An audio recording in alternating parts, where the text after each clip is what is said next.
Is the Sol pump coming to an end and taking the entire market with it? At the time of recording, Sol's right at that $100 mark, and it's not looking good. We're also going to talk about a major crypto out there voting to reduce the total maximum supply by almost 40%. That's right, let's change the tokenomics. And Cathie Wood is bullish on Bitcoin, yet she's selling all her Bitcoin stuff. Starting off with the viewer, because yes, you are most important. County Sheepdog 55 says, Klaus, we want lies, not the hard truth from the XRP army. Wine me, dine me, but don't 69 me. I got a meme for you. What people think XRP does, it's this big monstrous guy right here. What it actually does, kind of little. Price action, argue with me about it. Prove me wrong. Bitcoin's in at 42.4, 38 ETH, 23.61. ETH is healthy. BNB, the move looks still healthy there. XRP, 62.8, okay, XRP didn't really move, but look at this big red blob. Sol, 99.52. We are fighting it big time. You've got Matic pulling back big. You've got Dot pulling back big. You got Near, Aptos, Avalanche. There's a whole bunch of them pulling back. Might pull the entire market with it, but let's start learning. PancakeSwap tokenomics revamp. Proposal to slash max cake supply by 40%. That's right. There's just too many darn tokens out there, so they're proposing to cut them. On Thursday, PancakeSwap proposed to reduce the maximum supply of cake tokens by over 40%. Hey, that's today. That's why you hit the subscribe button, because this is breaking news without me even saying it's breaking news on the thumbnail. If the community supports the proposal, the new maximum supply of cake will be reduced to 450 million, the proposal explains. With a current total supply of 388 million cake, the kitchen believes this and new lower cap will be sufficient to gain market share across all chains and sustain the V-Cake model. So far, over 354,000 users have voted in support of the proposal. The voting process will end on Friday, 8 a.m. So let me ask you a question. How many people out there, if XRP and XLM holders were given a vote to burn supply, what do you think the percentage of people would be like, yeah, let's burn this bad boy? We're seeing this. This is, I think, the fourth or fifth story now that I have covered about different cryptos out there. There was a DAO that I covered out there that's doing the same thing. They're like, look, the tokenomics are a mess. Let's burn a bunch of the supply. We don't need it. It's supply and demand, right? There's just too much of it floating around. It just looks kind of worthless when you've got like hundreds and hundreds and hundreds of millions and billions and billions, right? They're like, yo, let's just burn some of it. What's interesting, though, is the community is supporting this. Like I said, how many people in the XRP and XLM community would support token burning? Oh, Cathie Wood. Cathie Wood insists she's still bullish despite dumping Grayscale Bitcoin Trust shares. And I think this is something important that I have to highlight here. You can be bullish on XRP. You can be bullish on XRM and sell shares. You could be bullish on it. I could be bullish on the White Sox and say, guess what? Their team sucks. That's what Cathie's doing. She's making money while being bullish. Smart lady. No one ever went broke taking profits. One of ARK Invest's exchange-traded funds, the next-gen internet ETF, has sold more than 2.25 million shares of GBTC. The fund acquired 4.32 ProShares Bitcoin strategy and 20,000 ARK21 shares of Bitcoin futures strategy. Okay, so essentially what they did is they sold a whole bunch of GBTC, okay?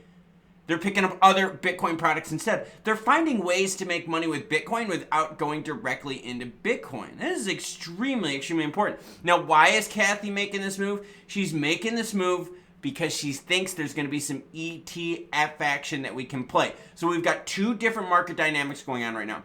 You've got Sol fighting right now at $100, currently right now sitting at 99.72. And you've got the BTC ETF action, which looks to be approved probably by January 10th.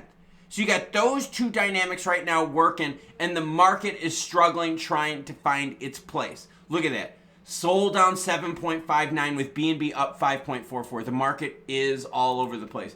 But Cathie is still bullish in Bitcoin and thinks there's more action left.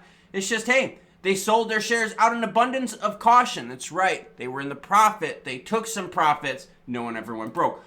Here's the Sol action. Check it out, everyone. 99.59 right now on Sol.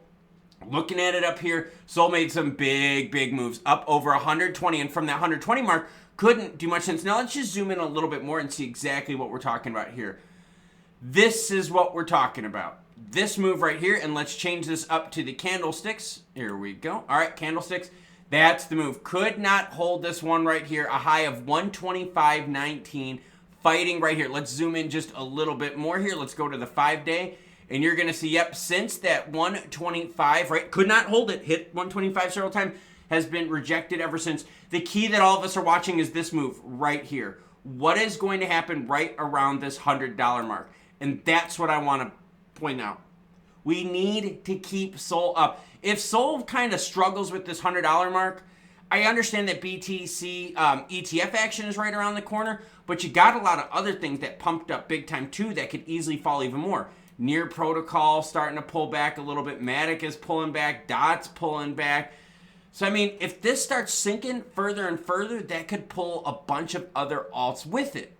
But will we get the good news of the BTC ETF in time to rescue the market? Can SOL keep things going, or will SOL be the reason why the market goes completely red?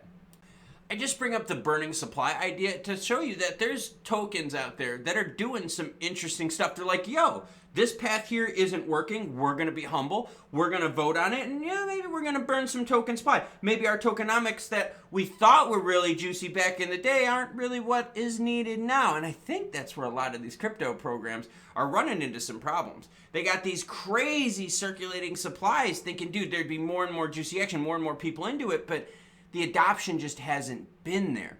I did a story the other day about Stellar's UNHCR. They got a 1.1 million total in donations for that whole UNHCR program. One NFT from some Russian, I kid you not, Russian female rock band got over 2.89 million. So it's all about expectations and reality. And when you had these protocols out there being like, yo, we want 100 billion, yo, we want 50 billion. I mean, we're sitting here going, ooh, guys, do you really need that much? I mean, you're just dumping on the market right now. You're just dumping on retail every month and you're not really supporting it. So yeah, maybe burn it. Maybe do something good for us. But that's what I hear from you. Should XLM and XRP holders start putting pressure to burn the supply? Is it really even needed? I mean, let's be real here. Is it really needed? You got XLM right at 12 cents, XRP at 62 cents. I mean, you know, it's not like that's a juicy price action. And what about Cathie Wood? Taking profit, rolling it into the next. She's playing the market. She's lining her pockets with green. Like she said, she's like, yeah, we need to lower our exposure a little bit. Cathie's a smart lady. She has been taking profits riding this BTC wave the entire time. Now, the wave we've been talking about has been Solana. And with Solana right now, like literally as the time of me recording this, fighting around that $100 mark, it's got a bunch of us nervous because if it can't hold the 100, yeah, we're all thinking the same thing. It's going to take the entire market with us because BTC ETF, well, it's buy the rumor, sell the news. And if all of us know that the BTC ETF is going to be approved by January 10th, then maybe the news is already here and you're going to see a whole bunch of selling the rumor, especially if the SOL support doesn't help, which then translates into the alt support falling back. Whew. Let's hope we get some help from the BTC ETF action. What are you doing today? Let me know in the comments below. I'd be glad to read about it and see what, yes, the viewers are up to. What am I doing? Well, I got sick and I have a race in 2 days. I woke up and my knee is completely swollen and I really don't feel good. I'm sweating my butt off underneath this hoodie. Yeah, my son got me sick. Thanks, son. So somehow in 48 hours, I got to piece this mess all together so I could still race an ultramarathon. Even though I'm sicker than crap and my asthma's acting up and my lungs burn, but you know what? We'll get through it. All right, everyone, take care. I'll catch y'all later.